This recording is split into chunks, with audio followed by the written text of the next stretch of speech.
Chaim Messika, Boker Tov. Bonjour. Merci d'être venu dans notre studio ce matin à notre invitation pour parler de Moshe Kahlon, dont vous êtes le porte-parole. Moshe Kahlon, qui est le ministre des Finances, dont on a pas mal parlé au cours des derniers jours, après une sorte de, on va interpréter ça comme une sorte de revers, puisque selon des données officielles de l'Office national des statistiques, eh bien, le prix des appartements, et vous me corrigerez si je me trompe, mais je crois que ce sont essentiellement les appartements neufs, est en train d'augmenter, alors que l'un des chevaux de bataille les plus importants, les plus conséquents de Moshe Kahlon, c'est justement c'est son fameux plan pour la baisse du prix des appartements, le plan de le Mishtakem, comment on appelle ça, le Mechir la Mishtakem, le prix des appartements réduit pour les jeunes couples en particulier. Alors, comment expliquer qu'après tant d'efforts, Moshe Kahlon ne soit pas apparemment parvenu à faire baisser le prix des appartements? C'est en tout cas l'information qui a été fournie hier, cette augmentation du prix des appartements. Alors, comment on l'explique dans l'entourage du ministre des Finances? Alors, d'abord, je vous remercie de nous accueillir. Et puis, pour me faire pardonner de ce que j'ai fait tout à l'heure, d'être arrivé un petit peu en retard, alors je vous offre justement un petit t-shirt. C'est ça, mais ça, on va en parler. Où on dit effectivement que Kahlon est... Neto Chevrati, oui. Oui, on va en parler aussi. On va en parler aussi parce que qu'il est très actif sur le plan. C'est ce que je parlais, on parlait politique. On le voit beaucoup sur les panneaux d'affichage à travers tout le pays, de manière assez impressionnante. Il y a même quelques jours, Moshe Kahlon, ou en tout cas le parti Kulanu, a acheté une première page d'un journal dans lequel il a rappelé toutes les réalisations de son ministère. Ça a suscité quelques contestations et quelques protestations, mais enfin on y reviendra. Mais d'abord parlons des appartements. Pourquoi ces prix d'appartements augmentent alors que Moshe Kahlon s'est évertué à les faire baisser au cours des 2-3 dernières années? Alors très bien. Alors la première réponse qu'on a à vous donner, c'est que de toute façon, Moshe Kahlon essaye de faire le maximum pour faire baisser les prix. Oui. C'est comme vous l'avez dit, son cheval de bataille. Donc ça c'est clair, c'est la chose qu'il veut faire. Maintenant, il y a eu 8 mois de baisse consécutive et il y a un mois, c'est le premier mois où effectivement ça remonte. Bon. Moi, je me souviens au début janvier, quand on a commencé à annoncer que les prix baissaient, on nous a dit oui, mais c'est pas une tendance, c'est juste un mois, il faudra voir, etc. Donc il faut appliquer exactement le même principe aujourd'hui. C'est pas parce qu'effectivement ça a remonté pendant un mois, et je vais vous expliquer pourquoi on va tenter. C'est-à-dire, il y a des raisons, on va dire, de période. Les prix des appartements augmentent en général au mois d'août ou en juillet, en été. Il faut bien savoir qu'Israël, le marché de l'immobilier israélien est un marché particulier. Normalement, il est tout le temps en train d'augmenter parce qu'il y a une demande extrêmement forte qui existe, non seulement à l'intérieur du pays, qui est un pays qui est en développement, Baruch Hashem, mais en plus à l'extérieur du pays. Il y a énormément de gens de Chutz La'aretz qui veulent acheter des biens en Israël. Donc c'est un marché qui est tout le temps en ébullition. D'accord ? Et c'est la raison pour laquelle la combinaison de ce marché en ébullition avec le fait que pendant des années, on a eu des monopoles de grands groupes de construction, ça fait que quand vous avez des monopoles et des cartels, les prix ne font qu'augmenter, puisque en face de vous, vous avez des personnes privées qui de toute façon essaient de maximiser leur profit. Donc le but de Moshe Kahlon a été quoi au départ ? De briser ces cartels.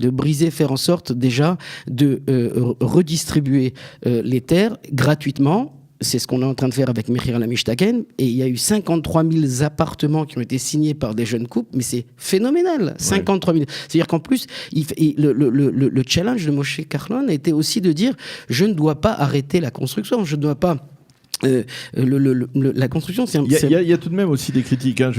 On va peut-être pas s'attarder là-dessus parce que ça serait un peu fastidieux pour nos auditeurs, mais il y a des jeunes qui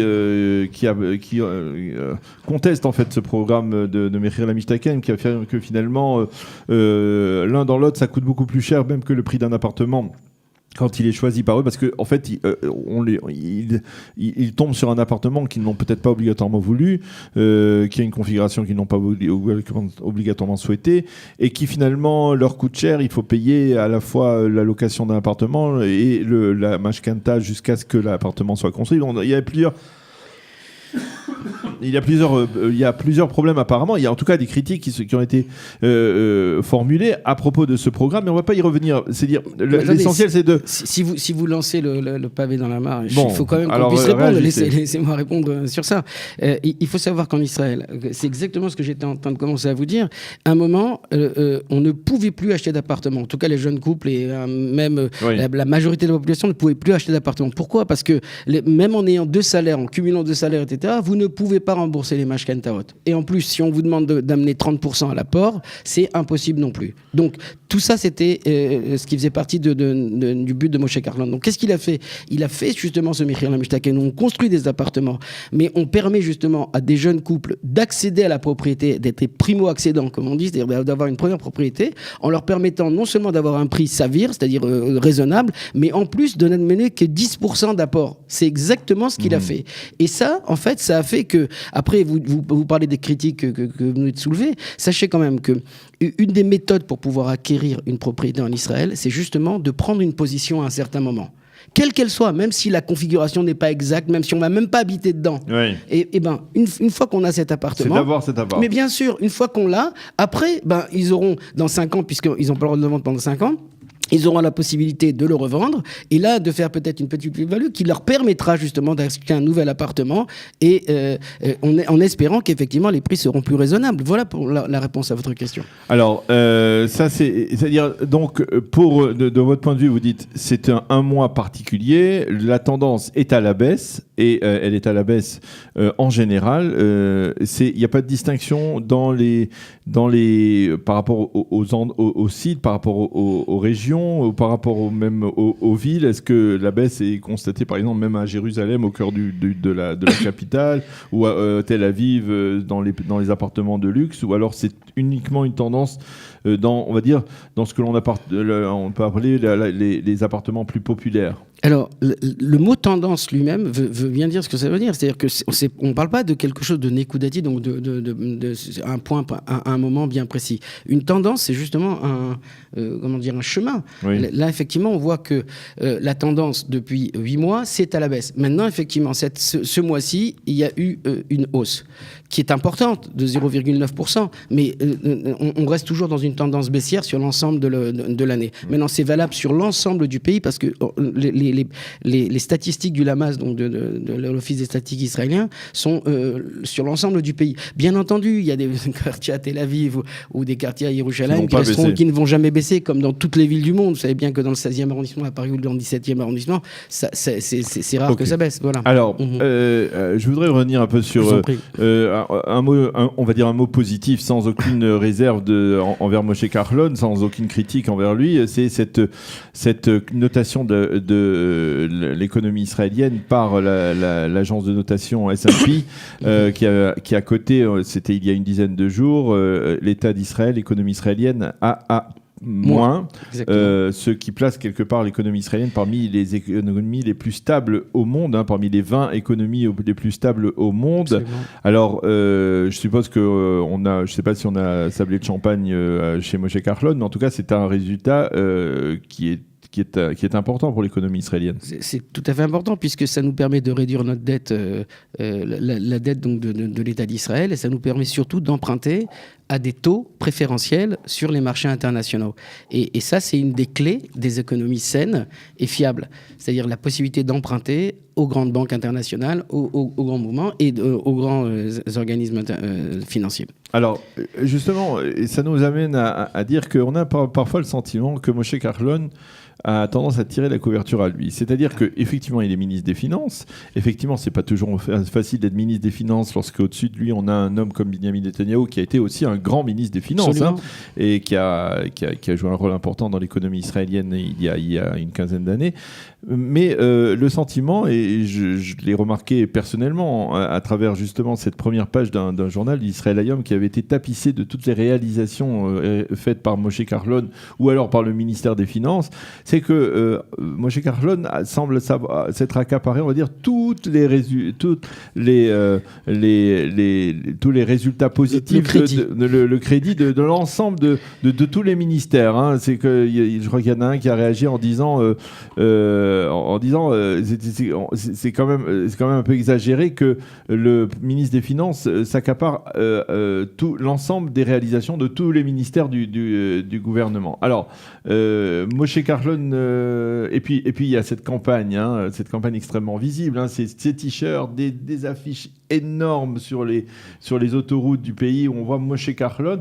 Alors, la première question que je vous pose, c'est d'abord, que souhaite Moshe Kahlon? Prépare-t-il déjà la campagne électorale de Kulanou? Qu'est-ce qu'il peut viser sur le plan politique plus haut que ministre des Finances? Alors, je vais répondre aux 3 questions que vous avez posées, dont une que vous n'avez pas encore posée, mais je vais y répondre quand même.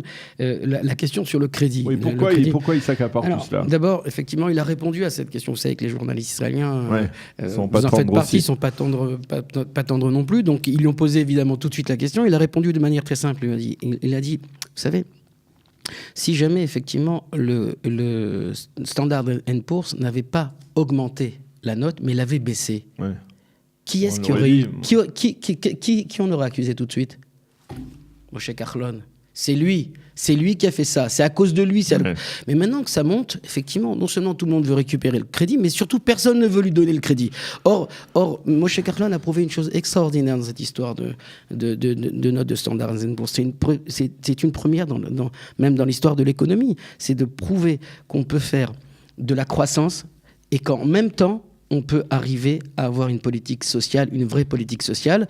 Et justement, vous parliez de la page où on a tapissé l'ensemble des réformes. Sachez que Moshe Kahlon passe son temps, jour et nuit, à défendre le peuple d'Israël, à faire en sorte, justement, de faire des mesures sociales qui vont pouvoir améliorer la vie des Israéliens au quotidien, ce qui est très important pour nous. C'est la seule chose, d'ailleurs, qui nous motive aujourd'hui. Et pour répondre à votre question, oui, on est en train de préparer les élections, puisqu'on, comme tout le monde dans la classe politique, on s'attend effectivement à ce que Binyamin Netanyahou, donc notre Premier ministre, dissolve l'Assemblée nationale. Donc c'est très possible à cause des problèmes sur le Roch Hagius, etc.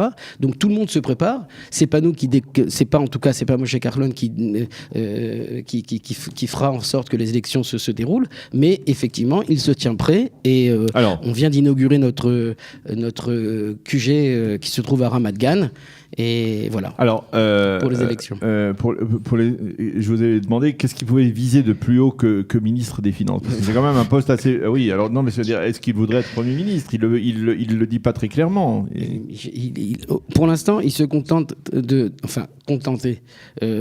poste de ministre des Finances d'un poste central dans l'État d'Israël. C'est d'ailleurs la raison pour laquelle c'est central dans tous les pays. C'est la raison pour laquelle d'ailleurs il peut se prévaloir de pouvoir faire avancer des dizaines de dossiers, des dizaines de réformes qu'on a mises en place. C'est la réponse à votre question. Donc maintenant, il ne prétend pas effectivement aujourd'hui se présenter pour devenir Premier ministre, mais voilà, donc il est en train de faire son boulot, il fait son job, et il prétend rien d'autre jusqu'à présent. Maintenant, effectivement, dans la communauté française, on a toujours tendance à vouloir protéger.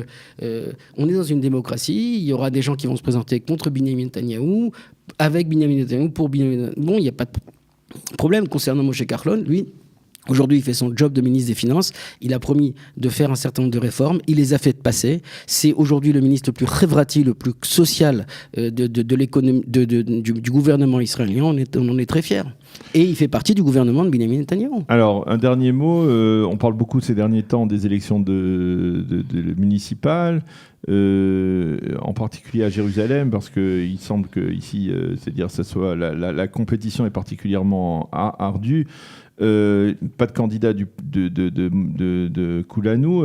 C'est-à-dire pour qui les électeurs de Kulanou vont-ils voter à Jérusalem? Est-ce qu'il y a des directives de vote ou même pas? Non, il n'y a pas de directive de vote. Il y a une de nos députés qui se présente effectivement à la mairie.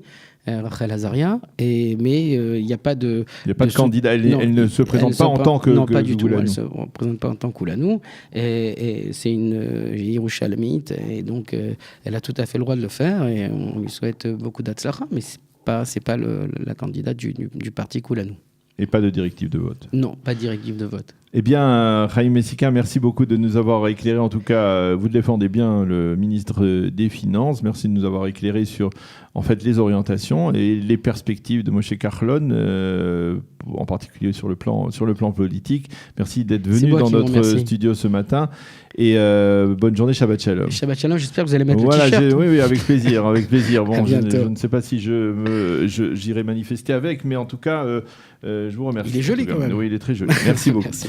Voilà, nous allons marquer une pause et on se retrouve tout de suite après pour la revue de la presse et des médias israéliens. Nous sommes un petit peu en retard, mais on va faire la revue de la presse tout de suite après.